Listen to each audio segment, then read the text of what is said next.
इस्लामी courses का आगाज की है। मुंबई की डॉक्टर रोशन जवाद शेख ने एमडी पैथोलॉजी में फर्स्ट क्लास पोजीशन हासिल की है। डॉक्टर रोशन जवाद ने तकरीबन 8 साल कबल ट्रेन एक्सीडेंट में अपनी दोनों पैर गंवा दिए थे। माजूरी के बावजूद उन्होंने हिम्मत नहीं हारी और एमबीबीएस के बाद एमडी के इम्तिहान में नुमाया कामयाबी हासिल की। हमारे नुमाइंदे मोहिउद्दीन ने डॉक्टर रोशन जवाद से खास बातचीत की। बेकल उसाई का शेर है कि अज़्म मोहकम हो तो होती हैं बलाएं पसपा, कितने तूफान उलट देता है साहिल तन्हा।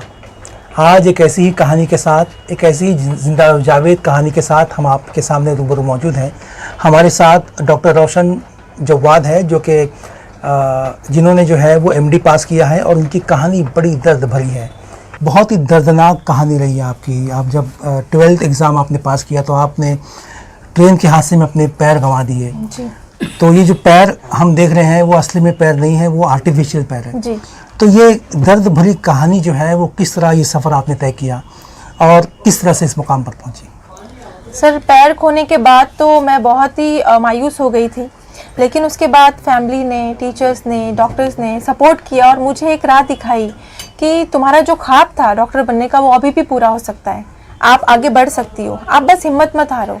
तो मैंने उस बात को पॉजिटिव वे में लिया और मैंने किया कि नहीं, मुझे अब सीईटी क्लियर करना है और एमबीबीएस में एडमिशन लेना है।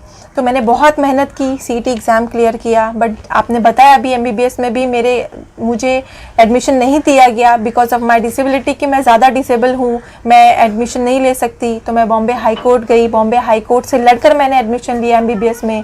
अल्हम्दुलिल्लाह से फर्स्ट क्लास पास किया एमबीबीएस 2016 में। उसके बाद मैंने सोचा कि क्यों ना मैं हाईएस्ट डिग्री अचीव करूँ मेडिकल की। जब एमबीबीएस कर लिया है तो एमडी भी क्यों ना करूँ। और लोगों का जो परसेप्शन है हमारी सोसाइटी में कि डिसेबल बंदे या एक्सीडेंट के बाद नाकारा हो जाते हैं, कुछ नहीं कर सकते, बोझ बन के रह जाते हैं। तो इस जो स्टेटमेंट है, ये जो लोगों का परसेप्शन है, मुझे इसको चेंज करना था। तो मैंने बस ये किया कि एमबीबीएस तो किया है मैंने, एमडी भी करना है। तो एमडी के लिए मैं जब गई, मैंने नीट पीजी दिया, तो वहाँ भी मुझसे एक बहुत अहम सवाल आपने यहाँ पे पैदा कर दिया कि आपने कहा कि लोग ये समझते हैं कि एक्सीडेंट के बाद जब ये कुछ हादसा हो जाए तो नाकारा हो गए हैं। आपके भी पैर चले गए थे, आप भी नाकारा हो चुकी थी अगर देखा जाए तो। लेकिन उसके बाद आपके जहन में ख्याल कैसे आया कि आपको जो है वो दुनिया में एक मिसाल बनना है और पैर ना होने के बावजूद भी जो है वो दुनिया की बुलंदियों तक आपको पहुंचना है? जी, जब मेरा एक्सीडेंट हुआ था तो लोग जब मेरी इयादत को आते थे तो वो लोग बस यही बोलते थे, हर किसी की ज़बान पर यही फ़करे रहते थे कि ये 16 साल की बच्ची है, माँ बाप के ऊपर बोझ रहेगी, ज़िंदगी में कुछ कर ही नहीं सकती क्योंकि इसके पास 2 पैर ही नहीं है। जो बेड पर लेटे लेटे करवट नहीं ले सकती, वो क्या करेगी आगे ज़िंदगी में? हमेशा अम्मी के ऊपर बोझ रहेगी, हमेशा दूसरों के ऊपर डिपेंड रहेगी।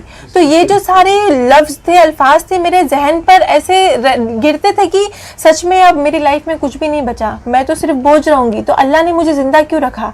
ये एक सवाल था जो मैं हर रोज अल्लाह से करती कि अल्लाह, जब तूने इतने भयानक एक्सीडेंट में मेरे 2 पैर लिए तो मुझे जिंदा क्यों रखा तूने? मुझे मौत क्यों नहीं दे दी? क्योंकि मुझे माजूरों वाली लाइफ नहीं जीनी थी।